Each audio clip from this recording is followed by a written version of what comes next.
This is one of the most haunting missing person cases in America, and it's still unsolved. No one has a clue what happened. 3 women vanish from their own home, and the scene literally looks like they just stepped out to go to the shops.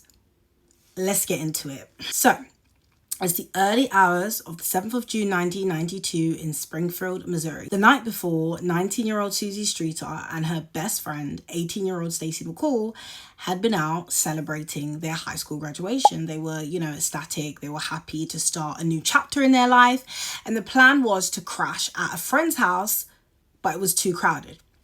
So just after 2 a.m., they headed to the home of Susie's mum, 47-year-old Cheryl Levitt. Now, Cheryl was already home. The house was in a quiet residential neighborhood. There was no reason to think anything was wrong.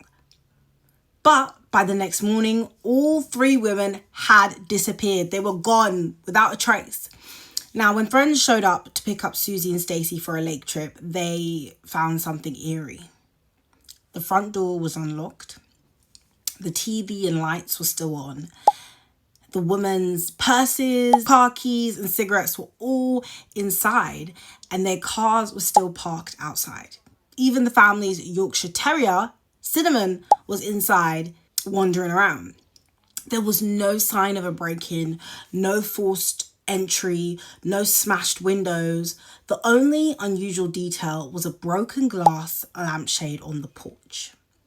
But police could never confirm if it was connected to this disappearance. The last confirmed window of time they were known to be safe was between 2:15 and 7:30 a.m. In that 5-hour gap, 3 people simply vanished. Not a single neighbor reported hearing or seeing anything. If you walked into that house and saw everything left behind, untouched, the cars parked outside, the purses, even the dog, what's the first thing that you'd check for clues?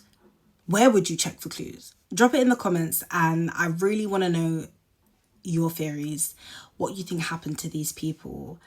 And in part 2, we'll get into the most talked about theories, including a convicted kidnapper who says he knows what happened, and a rumor about a hospital parking garage that police call not credible. So follow for part 2.